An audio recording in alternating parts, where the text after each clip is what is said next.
Good evening, and welcome to Hothouse 2. My name is Laurie Fife. In the first term of Writing for Actors, students write a 10-minute play. This format challenges the writer to squeeze all the features of a full-length play, plot, characters, and theme into a short format. With many festivals devoted to short-form writing, a 10-minute play is an essential part of the writer's portfolio. This evening, we bring you readings of 6 short plays.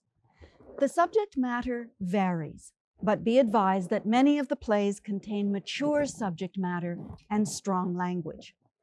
Thank you to Dan Paladin, Academic Chair, Media Studies, and Terry Loretta Valentic, Coordinator for Scriptwriting and Performing Arts, for their support for this event.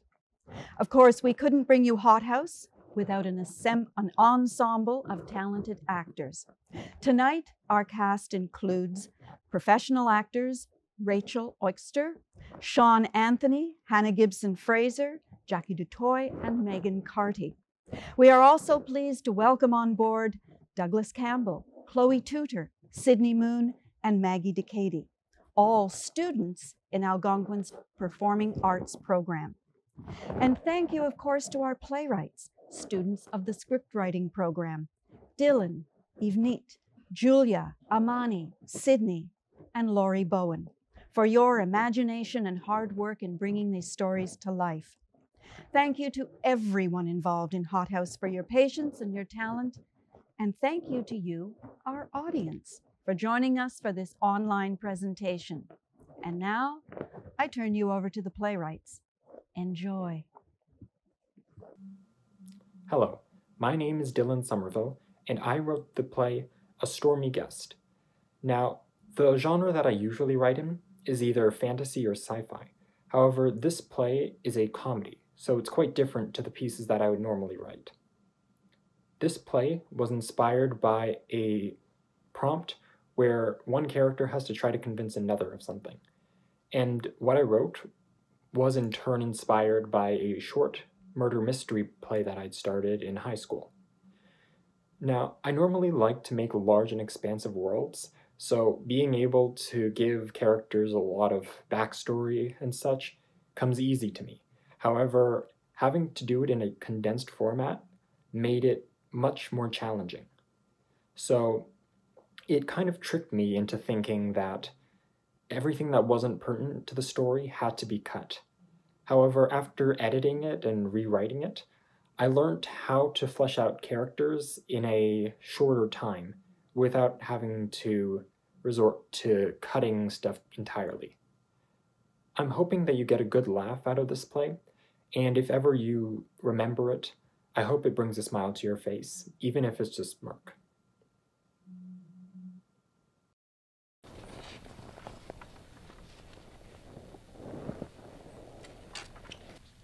Oh boy, is it cold.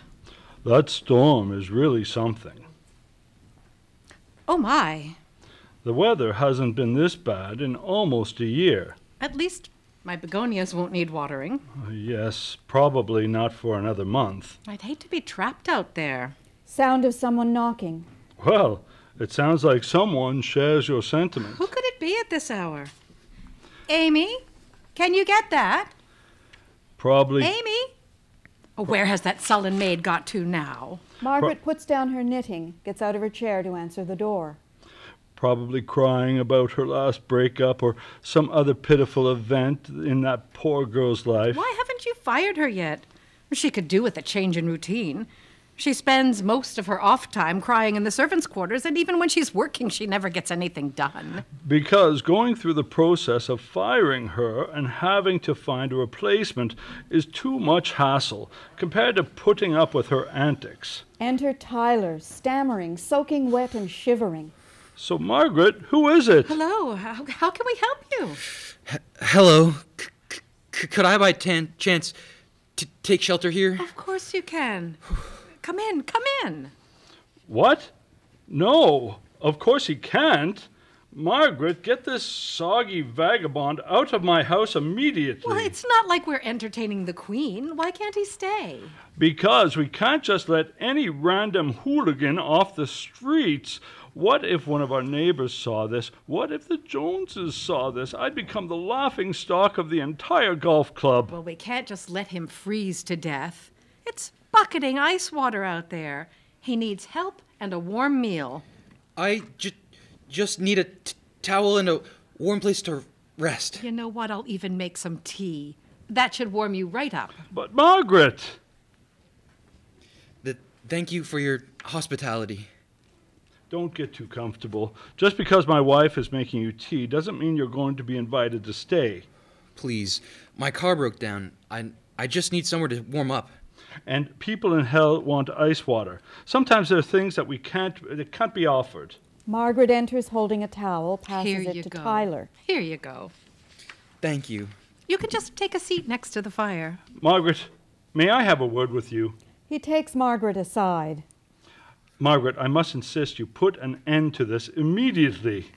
Why, what's so wrong with letting one young man stay here to warm up? What if word gets out? What word? That we're kind and hospitable people? No, that we just let any random vagrant off the street traipse around our house just because they need help?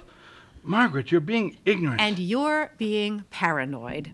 How would people even get word of this?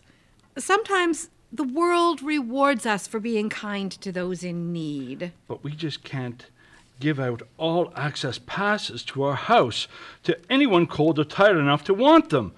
I'm trying to think about our image in the community. And so am I. Margaret, you're not thinking this through.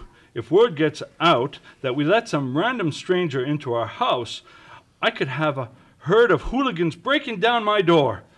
Don't you see why we can't let him stay? Harold, it's not that I don't believe you, but sometimes we must put aside our petty grudges against the lower classes and look at things from their point of view. That young man must be freezing to death, and if we hadn't let him in, who knows what could have happened? He wouldn't be soiling my best furnishings, for one. I think it's time you start thinking of others for a change. Sound of kettle whistling. Oh, and that's the tea. Margaret! You wouldn't by chance have sugar, would you? We do. And I'll bring some milk, too. Exit Margaret. Why wouldn't we have sugar? No, I'm sorry. I didn't mean to imply. I didn't mean it like that. Just that. You know, they say hospitality is the kindest thing you can give a stranger. They also say silence is a virtue. So let's honor these quotes. You know, we aren't all bad. Who do you mean by we? Us hooligans, as you call us. We aren't all as bad as you say. Some of us are actually quite respectful. I must agree, there are some who give us a bad rep, but if you got to know us, you might see us in a better light. Amy enters sobbing, brightens up when she sees Tyler. Hello, Amy. It's about time you got here. Amy? Tyler? Oh, you know her? Interesting. Amy? Tyler! Amy, what are you doing here? Tyler! I knew we'd find each other. Amy? But I thought you moved to Sweden. Oh, sorry. I had to lie about that. You just needed time to calm down, and me living in the same town as you would have scared you off. It didn't work out exactly as I hoped. Oh, I missed you so much. It's so nice to see you again. Awake, that is. Amy, I'm sorry, but wait, what was that? Oh, yes. Your apartment is very clean. Nice, even. Getting up to the third floor is a bit of a challenge, and the window was a bit hard to open the first time. But once I broke the lock, all the other times were so much easier. How do you know where I live? I left town immediately after we broke up. That's easy to track. You know, sir, I'm warm enough already, and I don't really like tea. Thank you for letting me dry off, but I think I'm gonna head out. No, I've changed my mind. Please stay. I think I see that new light you were talking about. I would very much like to see how this interaction plays out. Amy, remember how we had that talk about personal space? I think we could do with some of that. Why wouldn't you want to be next to me? Because, remember that restraining order I issued? You shouldn't be within 200 feet of me. Oh, silly. Didn't you know that never went through? I had to intercept it so we could be together.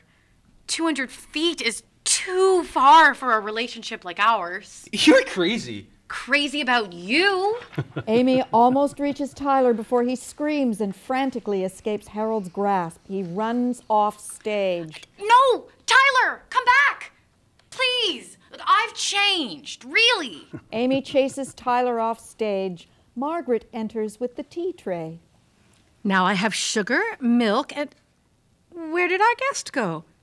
Harold, you didn't. No, I didn't. Well, where is he? Amy should be here any second. What's this about Amy? Well, Tyler's a kind young man, and Amy's, well, she's single. I was hoping to set them up with each other. Amy, please let go of me. Well, Margaret, I think there's more to the story with this one. I should tell you to stop playing Cupid, but how could I say no to five-star entertainment like this? I thought he would be the one. Well, if there's one good thing that came out of this, it's that we no longer have a soggy vagabond ruining my furniture. Tyler! Come back! Fade to black. End of play.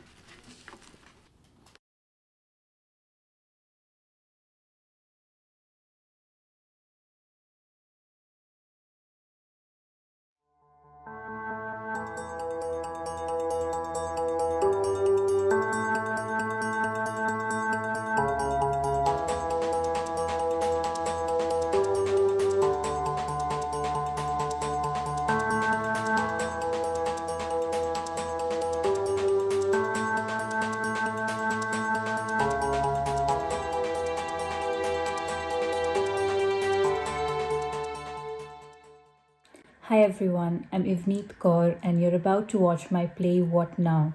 It's a story about a girl named Vandana who has called off a wedding and she's meeting her girlfriends to break the news and to sort of get suggestions as to how to handle the mess. The story was inspired by the fact that two of my best friends recently got married, and I thought it would be interesting if something like this would have happened and how it would play out. So that's how I wrote this play and I hope you like it.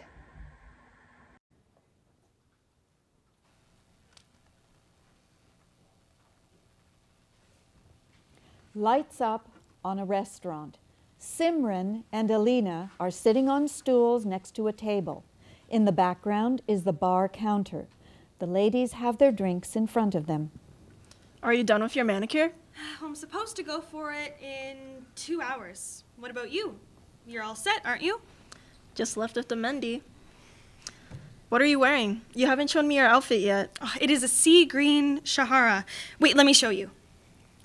Looks nice, eh? Can't wait to see you in it. The color is dope. Oh, I know, right? I am really hungry. Where is Vandana? She's always late. Cut her some slack, dude. It is her wedding tomorrow. Must be super busy. I know that, but why does she have to meet us today? I have so much left to do. You know what I think this could be about? She might be pregnant. Enter Vandana in a rush. Hey guys. Where have you been? Vans, your hair looks amazing. I'm not getting married to Vikram. What? I called off the wedding. Vikram is not the guy for me. Are you insane? I have done all the preparations and my dress costs a fortune. It is so gorgeous that all eyes will be on me. But I am being selfish here and that all is not important. What is more important is how are you feeling and what the heck happened? Well, no manicure then. Guys, could you please concentrate here? It was my wedding and I called it off. V, we are all ears, but can we order something to eat first? I am starving. Go ahead. We probably would need some drinks too. Yeah, we don't care if it is 1 p.m. on a Friday afternoon. Where did that cute waiter go? Excuse me. Enter Jeremy, their waiter. How can I help the pretty ladies here? And we have another one. Hello, my name is Jeremy, and I will be serving you today. Would you like to order something? Hi, Jeremy. My friend here is really heartbroken. Could you get her some drink that would take her pain away? And while you're at it, get me something to eat? Unfortunately, we don't have anything that can take away the pain of whatever your beautiful friend is going through, but we have drinks that can surely help to numb it. That sounds about right. Get me 4 of those numbing drinks. What she means is that she will have one of them and I will have a refill. Please. But don't forget my food. What would you like to have? Well, what's in the menu? Let's see. For starters, we have hot wings, crispy loaded potatoes. Oh, and our shrimp dumplings are quite popular. Well, what is in the main course? We have You know what? You take the call for me. I trust you, Jeremy. Do you have a girlfriend, Jeremy? As a matter of fact, I don't. That would be all. Thank you. Perfect. I will be back shortly. Oh, but get my food first, okay? Exit Jeremy. Would you tell us now what happened? What did your parents say? Does everyone know?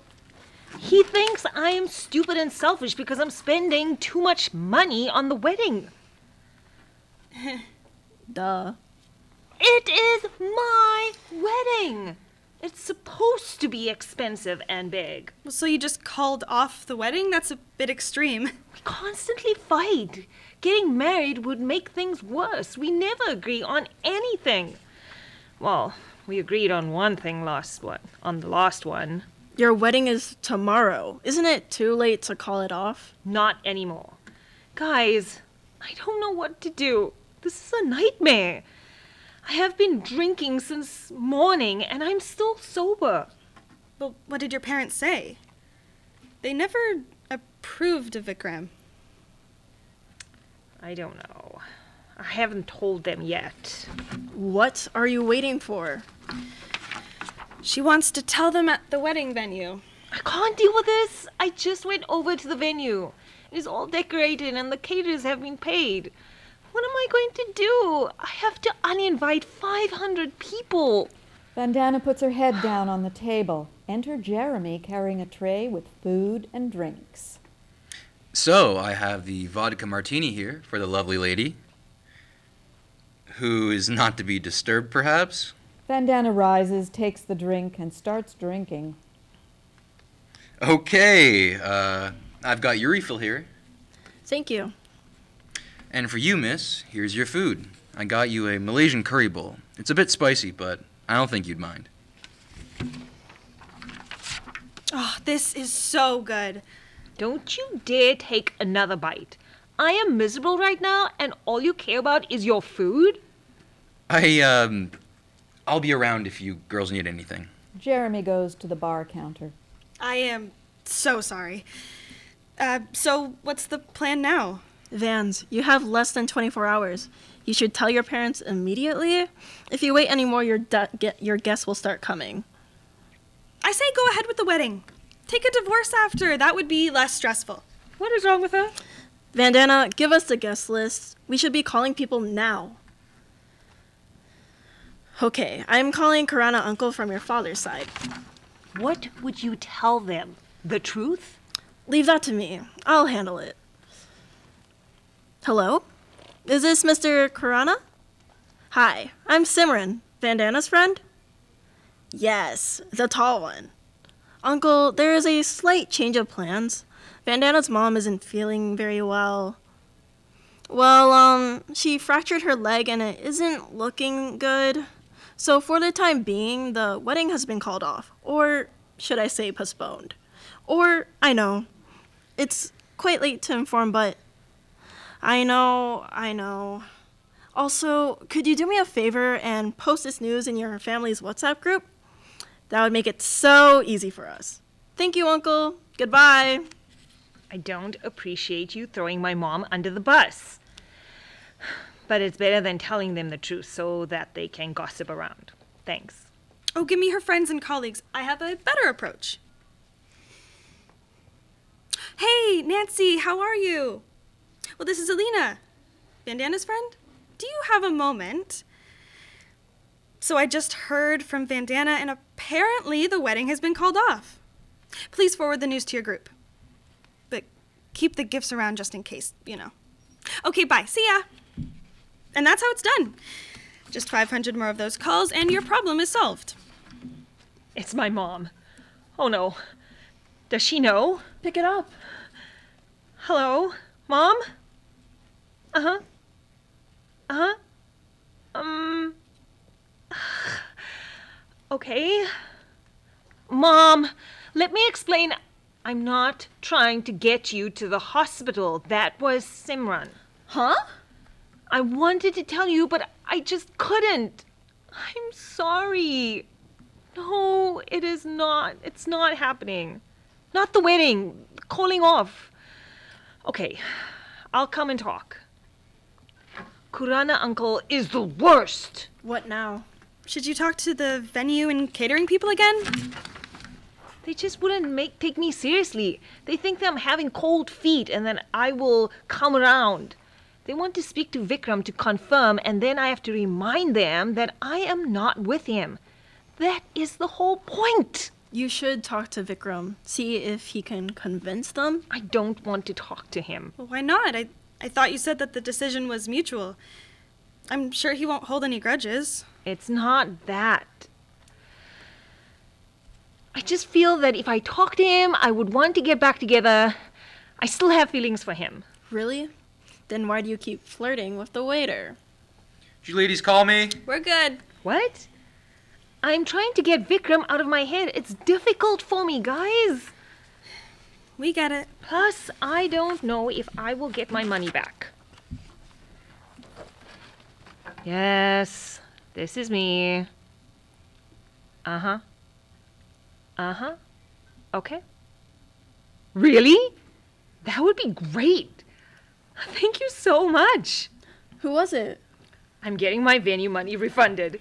Someone needed the venue and caterers for tomorrow, and they paid for it. Oh, that's a relief. You're a lucky girl. Let's go for a trip, guys. I need a holiday. We can use the honeymoon money. I'm so excited. Let's do this. Oh, I know. I could wear my outfit on the holiday and get a beach photo shoot done. Jeremy, your drinks worked? Lights down. End of play.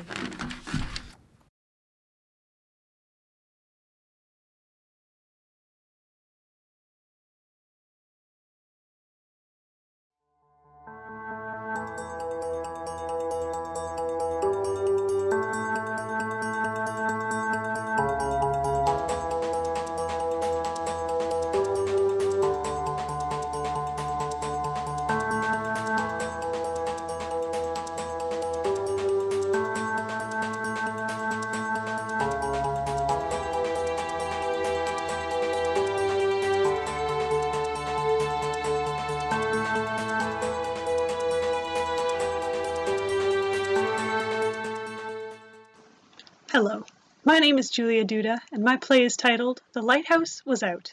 For this piece, I was really inspired by the possibilities of theater.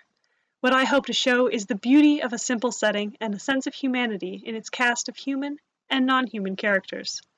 At its heart, that touch of the fantastical is what gives this world life, and it's what I love writing. What my play is about is this.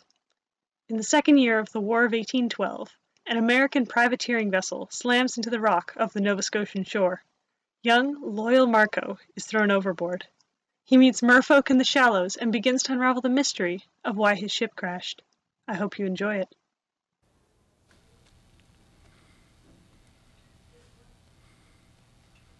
Scene 1. Lights up on a rocky underwater area.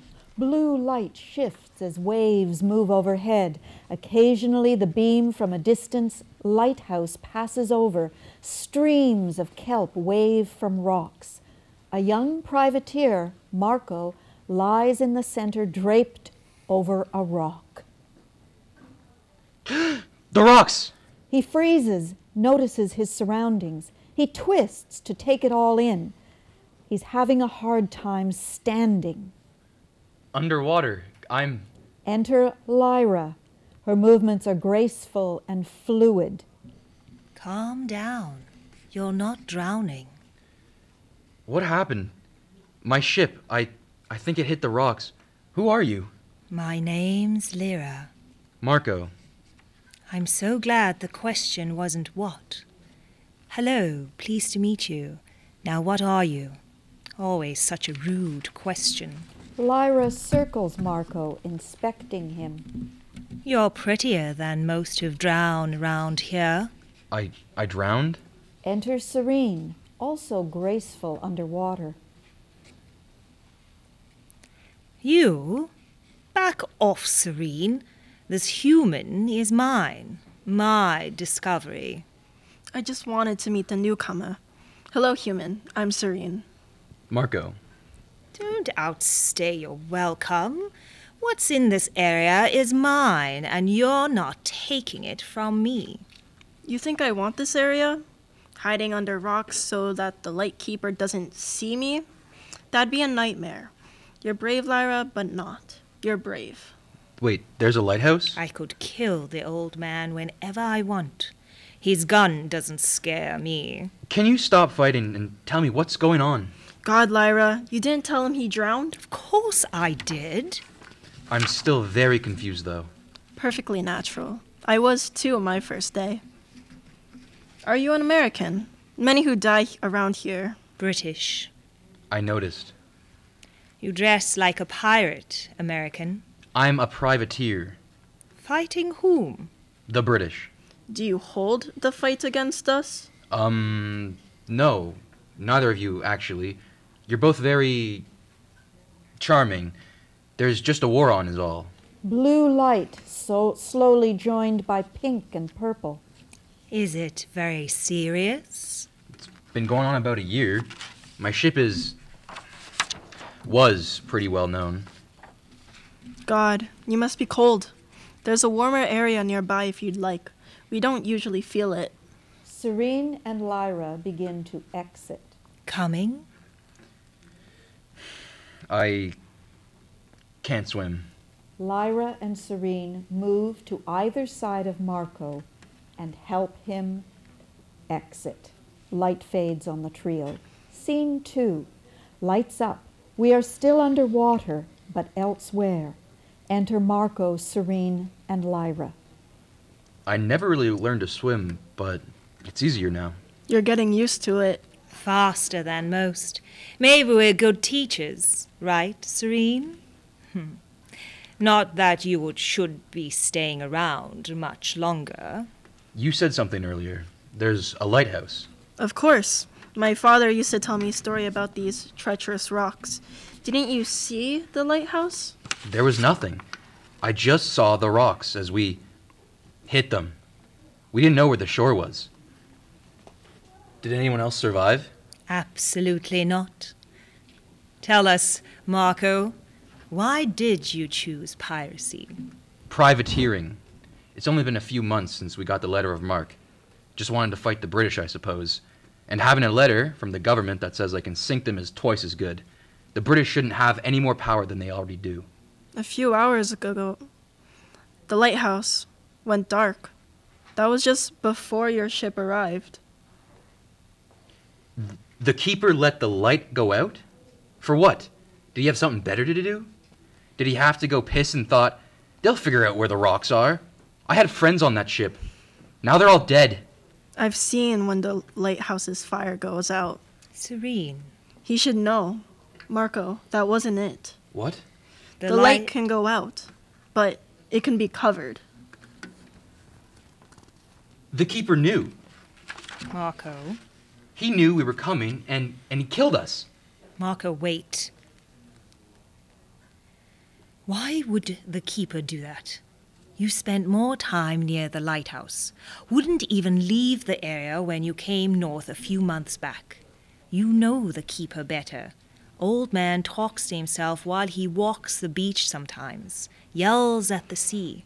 I never listen. He lost his son to the war last year. You knew about this war? There had to be one, with all the ships killing each other. They call it the War of 1812. I've been here too long.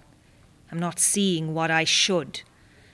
When did bodies in the water become normal? Keeper moved here from Upper Canada when his son was killed. Keeping a lighthouse has a way of letting you drown without dying. I don't care. I'm going to that lighthouse. We'll show you the way. Marco exits, followed by Lyra and Serene. Lights fade. Scene 3. Lights up on a rocky, dark beach. Occasional blinding white light of the lighthouse beam sweeps over the beach. Sound of the surf. Enter the lighthouse keeper, Galen. God rest those poor souls. Galen, you terrible, pathetic man. You could have done your job. Instead, you let that ship climb right onto those rocks. Sent all those men to their deaths. Sure, they were Americans, but did they really deserve a grave like this? God forgive me. But you don't deserve forgiveness. You knew what you were doing, what you were going to do as soon as you saw that ship coming onto the horizon. God would be ashamed. Enter Marco, lunging. He tries to grapple the musket from Galen. Marco slams into Galen, falls to his stomach. Marco is fully merfolk now. The musket drops from Galen's hands near Marco's fallen form. Galen scrambles away. Back, you devil! Marco notices the musket and grabs it, levels it at Galen. You killed my friends. Everything I had. My God, you have a bloody tail. Because of you, I drowned. Put the gun down, kid. You deserve this. I agree. But at least you Americans won't get any more power for your empire. My son didn't die for nothing. This isn't Sackett's Harbor, but I can put down a few Americans my boy couldn't. I get it. God, I get it. It's a cycle, isn't it? The war, your son, my ship. I don't forgive you, but no more deaths. Marco shoves the musket away, goes to exit. There is a splash. Galen waits and then creeps to the musket and snatches it. No more deaths. Ha! Like you could stop that. This war is going to continue until everyone on both sides of the border is dead. My God, he was just a kid. Maybe that was a warning. Do your job, Galen. Man the light. Don't let it go out. Fade. Scene 4. Underwater in the shallows, more streamers of kelp waving in great clusters. Lyra and Serene wait on a rock. Enter Marco, moving with the grace and fluidity of merfolk. I couldn't do it. You absolutely could have. But you didn't. Why not? His son. I guess I understood. I didn't think before, when I was alive. All the ships that mine sank, those people had families. They always do. I wish you'd taken the gun. I'd love to have one. Sorry. You know, it's not so bad down here. It's almost beautiful. There's so much to teach you. We'll start with hunting. Good fish are around if you know where to look. I'd like that. Coming, Serene? You can stay, but only long enough to teach Marco the ropes. I'll catch up. Lyra and Marco exit. Serene looks after Marco and then up to the surface. Goodbye, Father. Serene exits, lights fade, end of play.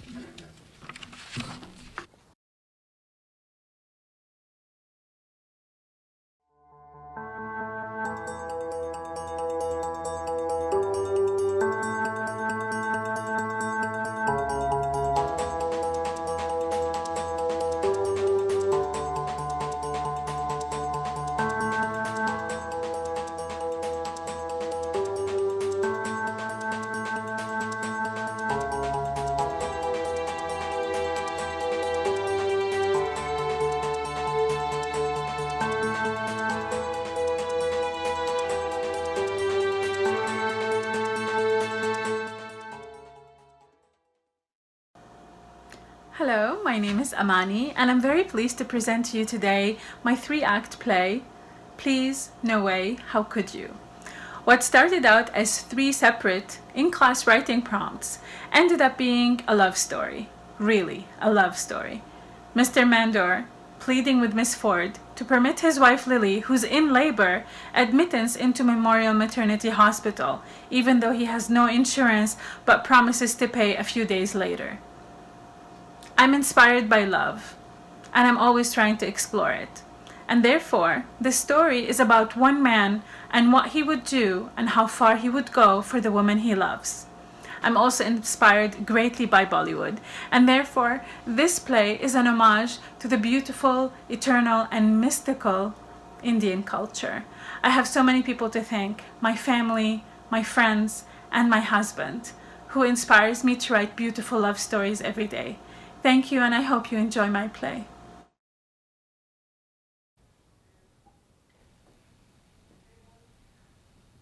Lights up in a hospital waiting area. A sign reads, "Take a number," and posted on the wall under the clock, which ticks very loudly. I am so sorry, madame, but I knocked and no one responded. I really must speak to you. It is of the utmost urgency that I must speak to you. May I come in, please? You most certainly may not, sir. Did you take a number as instructed? A number? No. Mr. Mandur runs to the "Take a number" sign, presses the red button, but nothing comes out. He rushes back. Madame, forgive me, but I have pressed your red button and nothing came out. I am in a hurry and I must speak to you on an urgent matter. Madame, please, can you hear? Miss Ashley Ford emerges. Lower your voice, sir, or I will have security escort you out of my hallway. Do I make myself clear?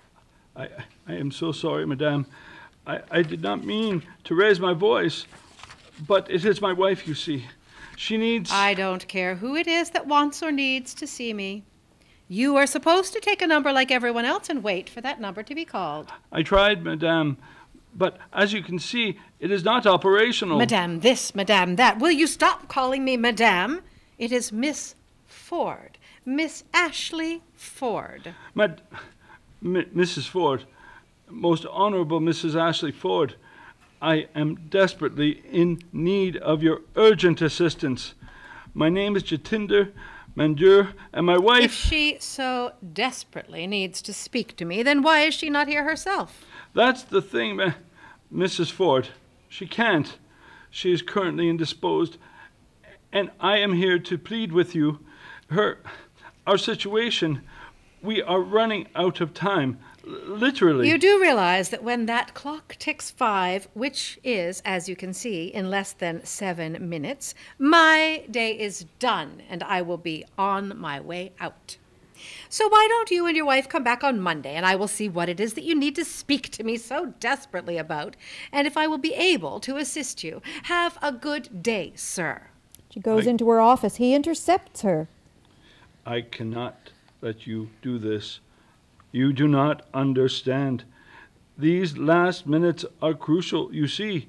My wife is unable to come herself because she is currently pushing life out of her own body. She is in labor, but your staff wants her to stop and go somewhere else. She is downstairs, you see, and the admitting nurse is not letting her be admitted. How can you not admit a woman in labor and let her suffer like that? Have a heart. I pleaded with them, but they will not let her in. It is all my fault. I just switched jobs and my insurance only kicks in on Monday. I did not know. How can I know? How could anyone know that the wife will go into labor just as my insurance was halted and the next one has not kicked in yet? The irony of fate, Mrs. Ford. My beautiful Lily is in labor pains downstairs, and you have me running around to get a piece of paper that won't come out. and tell me to come back on Monday when it will be too late? Do you expect that the labor will wait for the piece of paper or the Monday to come? Please, please do not interrupt me. I only have a couple of words to say to you, and you must hear them. But if you would... As I was saying before you attempted unsuccessfully to interrupt me, I am here to plead with you. I know that you women all feel for each other. So will you please, Mrs. Ford, help me so I can help my Lily? I am not asking for much. I just humbly ask that you postpone the admittance fees until the Monday morning. As I told you, it is the first day at my new job. It is on Monday when I start my new job as the senior accountant for the National Brands Company Limited, and the start of the coverage of the health insurance for myself and my beautiful wife. It does not kick in till then. Otherwise, how will I pay the $15,000 that your hospital demands for having a baby? Can you imagine that? $15,000 to have a baby?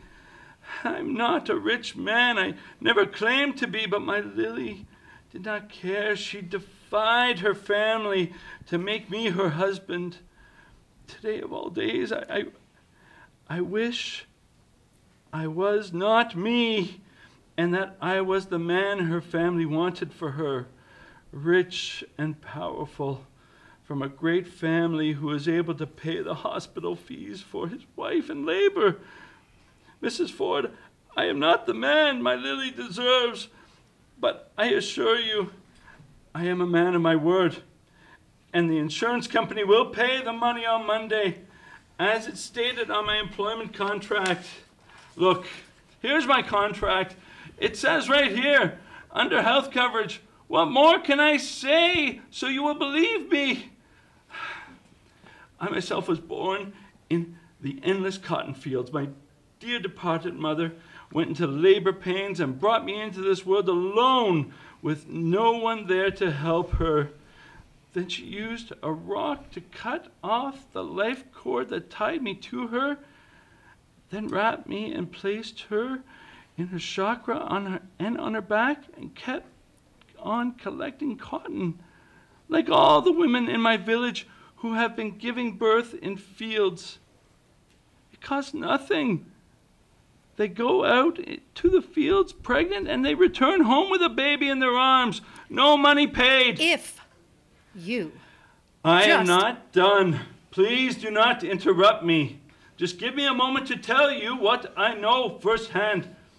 Women can do this. Women do this all the time.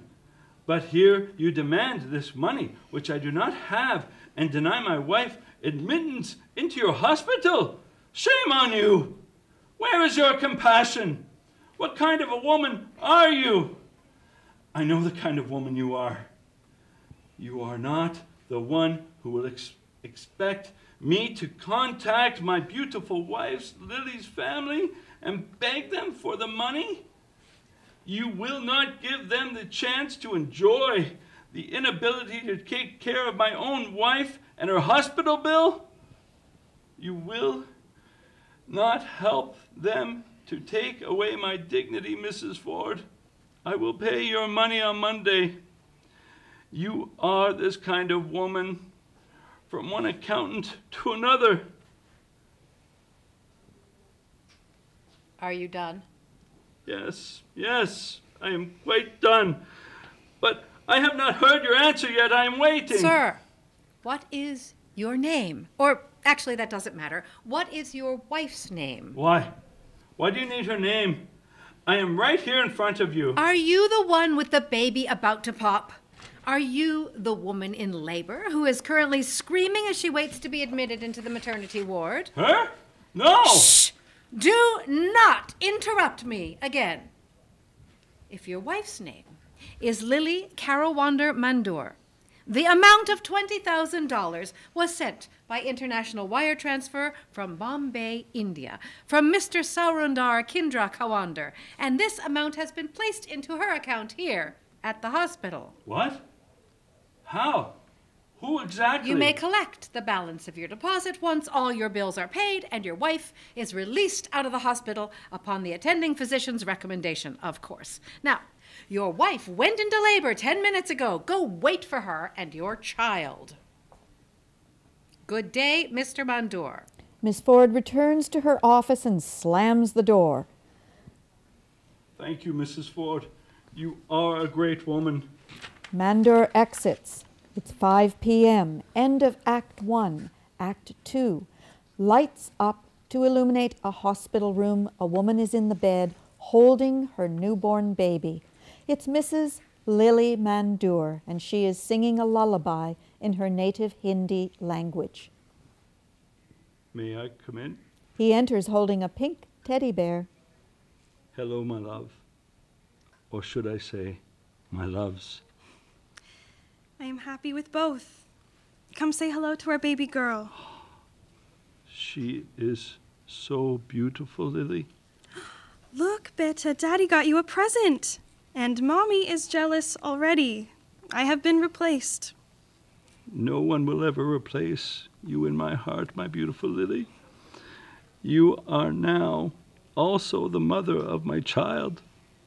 I never thought I could love you more, but I am unable to describe this moment. He kisses them both and places the pink teddy bear next to the baby. I am so happy. I love you both. Would you like to hold her, Jati?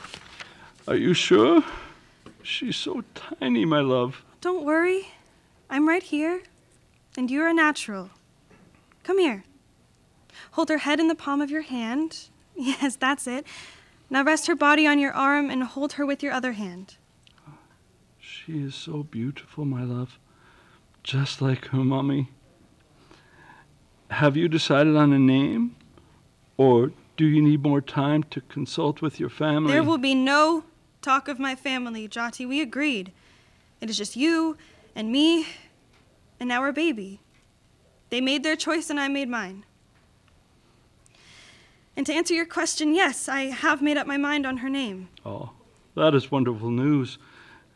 Do you hear that, my baby? Your mommy has finally chosen your name. No worries, Beta. I am sure it is a beautiful name. So tell us, we are waiting. Her name is Jasmine.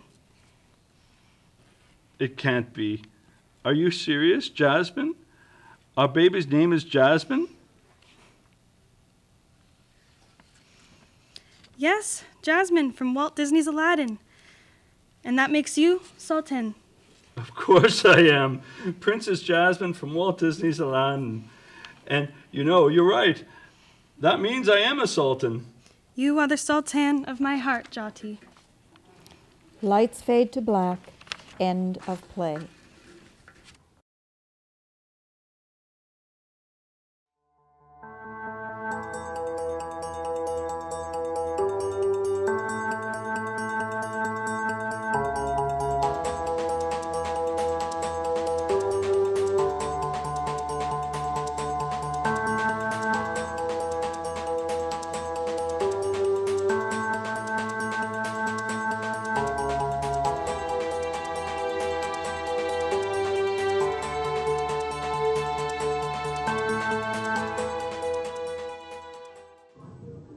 Hi, my name is Sydney Hayward, and I am the writer of Family Christmas Slide. I was inspired to write this story because I feel like always at family gatherings, especially around Christmas, there's always this pressure that people feel when they're getting together with family, that we're asked so many questions about our lives from our relatives, and one of those questions I feel is that people always ask, like, you, or they ask your parents, like, are you with someone? And I feel like family puts a lot of pressure, and we put a lot of pressure on ourselves to be in perfect relationships, and we constantly worry about how we'll be perceived, so we hide certain parts of ourselves that we feel like others won't like. But the script kind of goes through that difficulty of sort of having to be perfect all the time and having to live up to this idea of the way that people expect you to be. And to get the message across that it's okay if everything isn't perfect all the time. I hope you enjoy my play. Thank you for listening and watching.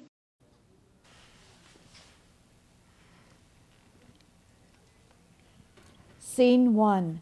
Jessie stands under a spotlight holding a letter. It's Jessie here, writing the annual family Christmas letter. I know it's weird. I don't usually do this. It's usually Joey. But this year it's me. So how's everyone doing? Everyone's doing quite well, actually. Mom got a promotion at Hallmark because they're really busy around the holidays, and she's also happy because she wanted to get a discount on the little ornaments they sell each year. She loves Christmas. Speaking of love, Joey's life is literally perfect. She's working her way up to getting a doctorate at Queen's. She has a new boyfriend, and that's all she ever talks about or mentions these days. It's kind of like I don't even have a sister anymore because she's always spending time with him. But that's not even the worst part. I have a huge crush on... Okay, no. That's way too much information. Noted. Do you really want to tell your folks you like guys in a family Christmas letter? I'm really happy for her. They're really in love. They've almost been together for a full year now. I mean, as for me, I'm doing good too. I'm living the best single life possible. I'm almost done with school. Just a couple months left to go. Okay, so I didn't tell the entire truth in the letter, but no one will know. It's not like we're close with our family anyways. I think my mom just wants people to think we're doing good and that we're not a total train wreck of a family. Scene 2. The Andersons are posing for a family picture, all in matching Christmas sweaters. Flash goes off. Do we have to do this every year? Hand me your sweaters, guys. They need to be clean for Christmas. Oh, about that, we might need to buy another one for Greg. He's spending Christmas with us this year. Oh, that's wonderful. Yeah, he wants to meet you guys, and I told him he can come for Christmas dinner tonight. Maybe it isn't the best idea to invite Greg. I mean, think about your brother. He can bring one of his loser friends, and they can shy away in his room playing video games like they always do. It's completely unfair. You're telling me I can't invite Greg for Christmas dinner just because Jessie can't get a date? All right. You can invite Greg, and Jessie will just bring his best friend. So everyone's happy. Jessie speaks to the audience. Okay, everyone isn't happy. I don't want to spend another year in my room while my sister gloats about her yearly accomplishments. This is exactly what happens at family gatherings, too, which is why I usually hide upstairs because everyone asks you 2 questions every single family get-together. How was school? What are you studying again? Art. It's something to do with arts, right? Actually, it's film. It's actually film. I'm studying film, and Joey, what's Joey studying? Joey's studying to be a doctor. I know Mom is so proud, and she's also dating Greg. He's awesome. As for the other question, they always ask your parents. When Auntie Linda asks if you've found that special someone yet, I'll tell her you're focusing on your studies this year. And every year before that. It's okay, Jessie. Not everyone falls in love at 17. Just wait. Your time will come. Come here. Your sister is just excited. Not everyone has someone this time of year. In my opinion, it's actually better to be single when everyone's so busy and stressed. I have a boyfriend. Yeah, right. Really? Is it someone you go to school with? You don't know him. He doesn't live anywhere near here. Then how do you know him? Maybe I know him. No, you don't. Prove it. How? Invite him over. I'm bringing Greg for family dinner this Thursday. Why don't you bring your boyfriend so we can all get to know each other? Because he doesn't like meeting parents. Sounds fake to me. I'll ask him tomorrow at school. Scene 3. Jessie enters alone. Okay, this is the hardest thing I've ever done in my life. Talk to a guy, ask him out, pay him, but not make it sound like I want to hook up with him. Literally everyone here is already dating someone. I need someone like my sister's boyfriend. Someone cool. Someone interesting who can make conversation. Reese enters. Jessie turns and bumps into Reese. What the hell? Please don't hurt me. Why would I hurt you? Does it look like I'm going to hurt you? Okay, with the risk of sounding like a complete psycho, are you looking for money? Yeah, I guess. Why? Okay, just don't tell anyone. My family's having a pre-Christmas get-together, and I need someone to spend time with. Oh, so it's that kind of prize. No, it's $40. That's all I have. Hey, I don't judge. I need the money to pay for Coke anyways. Really? No, I mean weed. Jeez, dude. I'm using it to help buy my film camera. Film camera. You like film? Yeah. And this money's gonna help a lot. Thanks, dude. Wait, shouldn't we, come up with a plan or something as to how things are gonna go tomorrow? Where did we meet? What was our first date? What was our favorite thing about each other is? Why we fell in love? Fell in love? How long did you tell them we've been so-called together for? 4 months. 4 fucking months? I just met you. I know. I was just thinking that if I come up with a story now, then we have a good chance at my parents and, more importantly, Joey believing me. I mean, us. They're a real couple. That we're a real couple. When is your family's Christmas dinner? Tomorrow. Scene 4. The family are wearing their Christmas sweaters, sitting at the table. Greg sits beside Joey, across from Jessie. So, Greg, what are you studying? I'm still in high school, so I haven't chosen my major yet. Oh, that's nice. It's good to take your time with those things. Joey wants to be a doctor, but we've known that about her since birth. She's going to Queens. Yeah, of course you got into Queens. Wow, you must be really proud. We are. When can we expect your boyfriend, Jess? Oh, Mom. So, quick change of plans. He's actually not coming. He has other plans with his family tonight. Oh, well, that's too bad. Liar. Greg, wouldn't that be the coolest thing if you both went to Queens? Then you two could be together. Scene freezes. So here we are, pre-Christmas dinner, and for some odd reason, I don't feel like I belong here. Even at my own family dinner. My fake boyfriend isn't even here, and I can't stop looking at my sister's real boyfriend. I should have stayed in my room. Freeze ends. I'd love that, honestly. Queens is my dream school. Wow, that's awesome. I'm sure you'd get in. Stop it. Oh, we're so lucky. I have a Queens girl. Or I may differ for a year. It all depends. What? Knock at the door. Lindsay goes to answer it. Reese walks in with gifts in his hand, which he places on the table. Well, hello. Who's this? Jess? Wow, they are beautiful. I used to love those when I used to work at Hallmark. Oh, that's Reese. Right? Right. It's so nice to meet Jessie's family. I've heard so much about you. Yeah. We've heard, nothing about you. Why the change of plans? He couldn't be here originally because of his, grandmother. Grandfather wasn't feeling well, but, he's good now. Jessie, please let our guest speak. What he said. So, how did you guys meet? We met in English class and bonded over... Weed. No. Film? We bonded over film. That film's about weed. And the rest is history. Oh, you guys are so cute. Do you answer things like this all the time? Yes. How did you guys meet? We actually met in grade 8, but spent a lot of time together throughout high school. Then why don't I remember you? Oh, I'm very unmemorable. We spent a lot of time skipping class and lighting up. But Joey doesn't smoke. Surprise. I don't that often. We're learning so much about you tonight.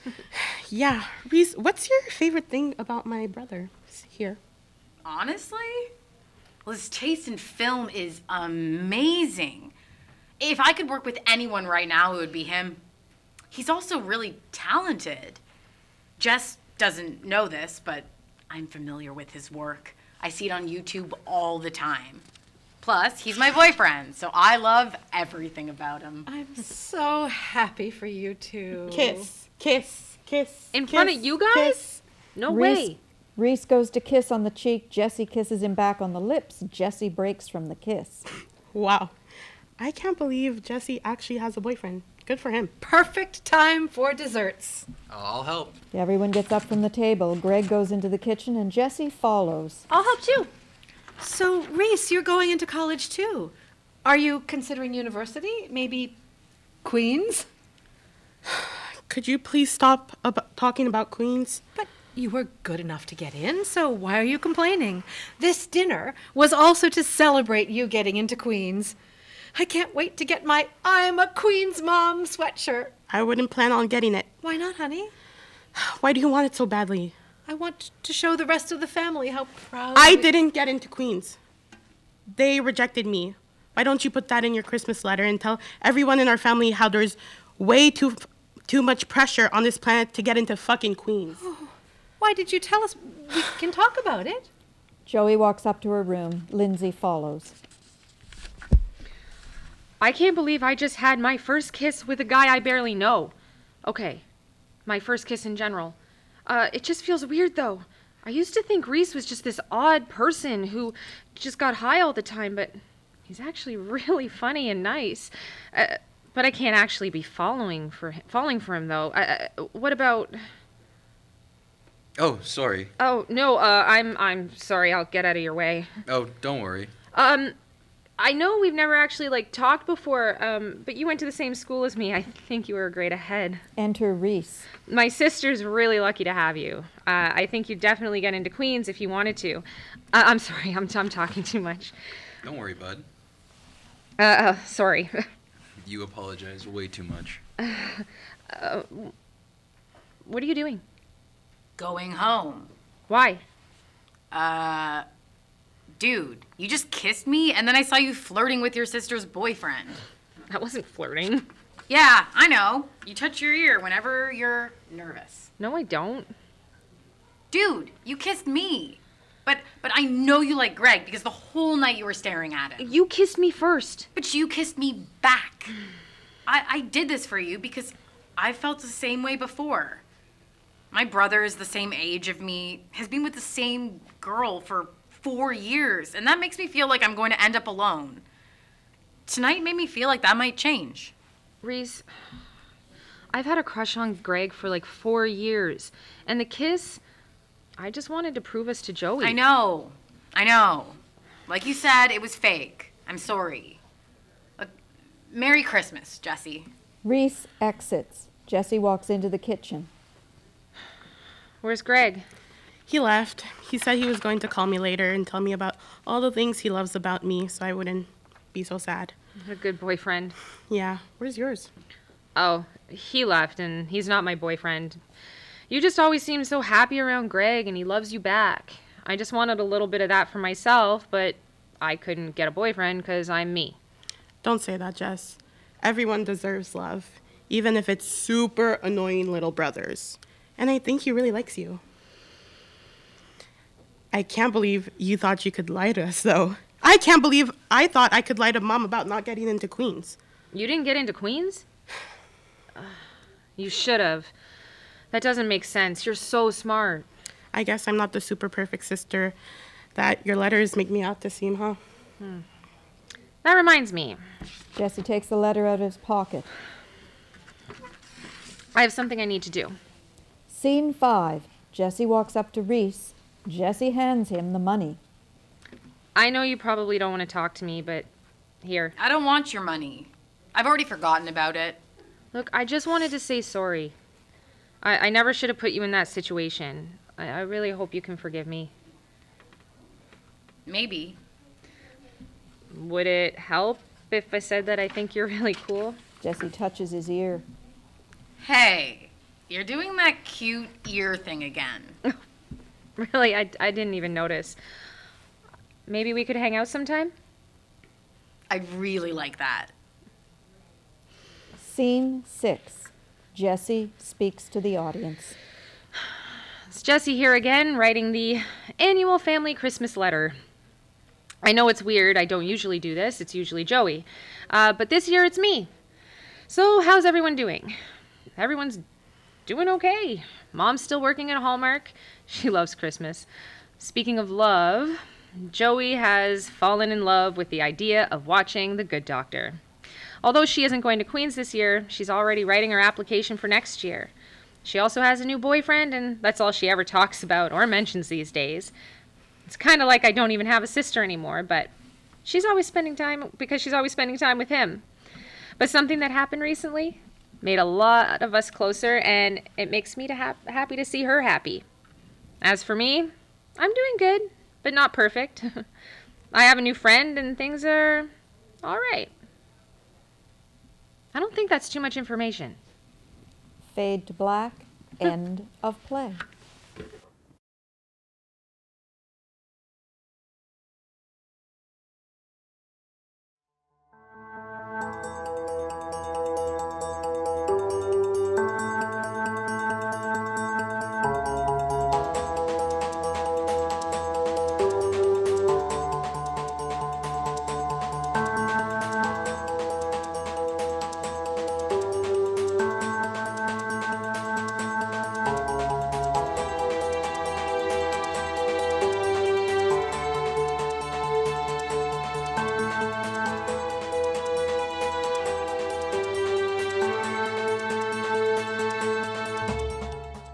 Hello, my name is Lori Bowen, and I wrote Arts for Life, which showcases the use of the arts in the care of Alzheimer's and dementia patients.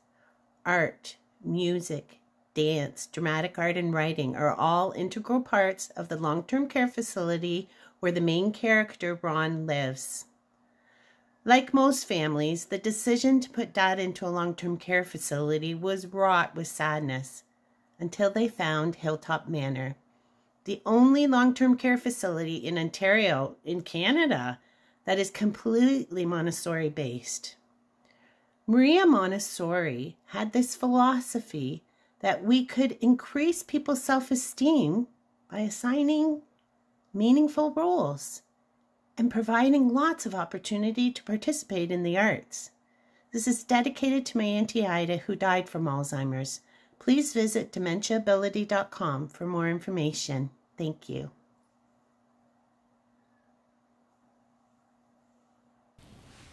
Act 1. Lights up on Jay, Ron, and Nancy in the Creative Arts Room. Jay sets up his guitar. Ron immediately starts untangling the microphone cord. Jay sits on a stool, tuning his guitar. Good morning, everyone. Welcome to the first Creative Arts Day here at Hilltop Manor. We are so thankful to all the artists who have come to share their talent with us. I see you, Mr. and Mrs. Hilltop, practicing the waltz for the play. And Jacqueline, your artwork is magnificent. Chris, thanks for teaching the chair yoga. And Deborah, a special thanks to you for organizing the writers, directors, and dance teachers from our very own Algonquin College. We can't thank you enough. I can't wait to see what you've all come up with. Are we ready for some singing? How about we start with Get Happy, sung by Judy Garland? All right. Forget your troubles, come on, get happy. You better chase all your cares away. Shout hallelujah, come on, get happy. Get ready for the judgment day. The sun is shining, come on, get happy. The Lord is waiting to take your hand. Shout hallelujah, come on, get happy. We're going to the promised land. We're heading across the river. Wash your sins away in the tide. It's all so peaceful on the other side. Forget your troubles, come on, get happy. You better chase all your cares away. Shout hallelujah, come on, get happy. Get ready for the judgment day.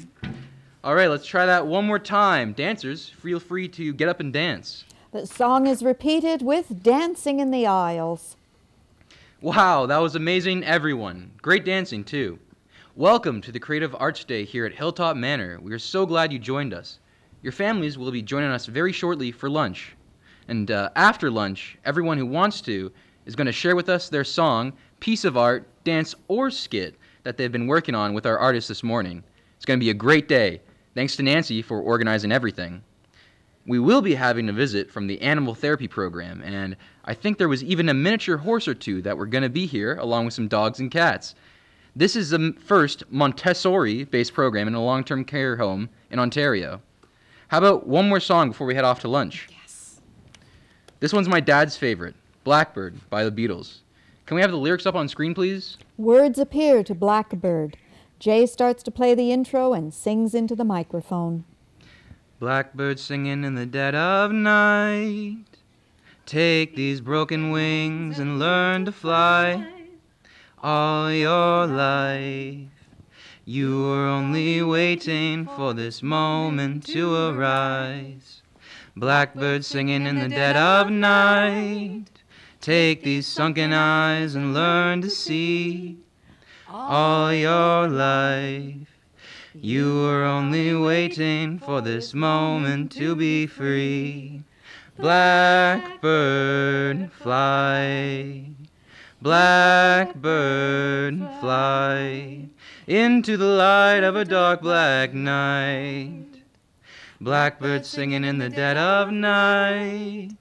Take these broken wings and learn to fly. All your life, you were only waiting for this moment to arise. You were only waiting for this moment to arise. As the song ends, everyone sits in quiet. But the silence is broken by the sound of Rob sobbing. Jay puts his guitar down and goes to his father, while Nancy takes the microphone. Okay, everyone, let's head into the dining room for lunch. I hear it's Mona's famous macaroni and cheese. Everyone exits the stage. Dad, I'm sorry. I thought you liked that song. Is that why you're upset? I love that song. It just reminds me of my son, Ron Jr. I miss him. I haven't seen him in such a long time. Oh, why are you calling me Dad? I'm not your dad. I don't think I have ever met you before, have I? My son is named after me, Ron Jr. You had a son named Ron Jr. He died in a motorcycle accident when he was 17. He was my brother. I was 15 when he died. You don't know who I am? I'm Jay, your son, and you have a daughter too, Lily. I don't know who you are. Alice is my wife, and Ron Jr., I don't know about the girl. Jay is visibly distraught at his father as the lights dim. Act 2. We are again in the Hilltop Manor long-term care home in the Creative Arts Room. Enter Sue to Ron and Jay. That sure was fun, wasn't it, Ron? You must be so proud to have your son Jay here, sharing his gift of music with us. I don't know what you're talking about. My son is Ron Jr., not Jay. I don't know who this man is. I see. I think maybe you could use some lunch. It's your favorite, macaroni and cheese. Jay, please, come join us. Thank you. I will. I just need a moment. Thanks. I'll see you there. Sue guides Ron out of the room. Jay is left alone. He starts to cry. Nancy walks in. I'm so sorry, Jay. I saw what happened. That must have been devastating for you. Yeah, it shook me up for sure. That's the first time he hasn't recognized me. He's remembering my brother, who died over 30 years ago. His son, who's been by his side all these years, he doesn't remember. Well, remember what we learned in the workshop? We lose our memory backwards. So the most vivid memories are from our teenage years to our 30s. That is where your dad is right now. He will more than likely snap out of it. Why don't we go and have some lunch with him? Okay, let's go. Even if he doesn't remember me, we can still talk about music. That is a great idea, Jay. Lights fade, lights up in the dining room. Jay and Nancy walk to Ron's table, where he's chatting with another resident, Mary. Hello, Mary. Ron, is it okay if Jay and I sit with you for lunch? Well, of course. Father and son should sit together. You did a wonderful job this morning, young man. You must be very proud of your son for volunteering his time with us old folks. He really is talented. Jay? Oh, yes, Jay, my second-born son. My first boy was named after me, Ron Jr. I don't know where he is. Do you, Jay? And where's Alice? I haven't seen her all day. Mom's not with us anymore, Dad. She's with Ron Jr. in heaven. In heaven? What, you mean dead? When did that happen? Mom died 1.5 years ago, and Ron Jr. has been gone for, 30 years now? I was 15 when he died in that motorcycle crash, and I'm 45 now. Oh, yes. The motorcycle. Alice didn't want him to have. She never said it, but I always thought that she blamed me for his death, since I supported him riding a bike. She died from cancer. Is that right? Yes, Dad, that is right. Mom would want us to be happy and keep singing and doing music, don't you think? I'm going to be coming here every few days to play music and spend time with you. I sure could use a roadie if you have the time. Have the time? I have all the time in the world, son. And you know how much I love music. Look, there's a piano. Let's try something. Ron walks over to the piano, sits down, and he starts to play Blackbird. Blackbird sing in the dead of night. Take these lonely wings and learn to fly. All your life, you were only waiting for this moment to arise. Blackbird singing in the dead of night. Take these sunken eyes and learn to see. All your life, you were only waiting for this moment to be free. Blackbird fly. Blackbird fly into the light of a dark black night. Blackbird singing in the dead of night. Take these broken wings and learn to fly. All your life, you were only waiting for this moment to arise. You were only waiting for this moment to arise. That was beautiful, Ron. Thank you for playing for us.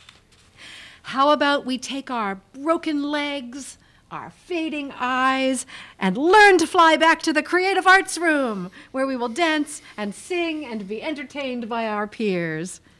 The therapy animals will be joining us shortly. Oh, I spoke too soon. Here come the healing miniature horses now. 3 miniature horses are in the foyer, and one has stuck her head into the dining room. No one can believe there are horses inside the home.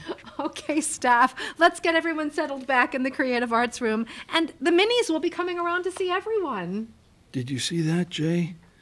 There are horses in the house. Alice would be appalled. She didn't even like the dog in the house. The cat was the only clean animal for her. Sure glad she isn't here to witness this. She would go on about it forever. Thanks again, son, for being here and for being such a great son.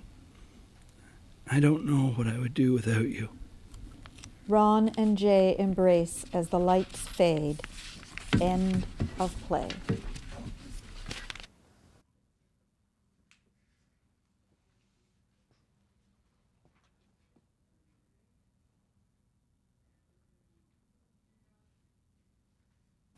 So, Hothouse 2 is a wrap.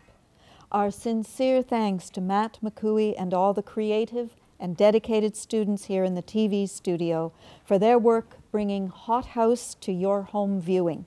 And of course, a big thanks to our wonderful actors. Thank you for your enthusiasm and talent in bringing the characters of all these plays to vivid life. But we're not done yet. Join us for the final installment of Hothouse 3 on Friday, March 25th. Thank you, and have a good night.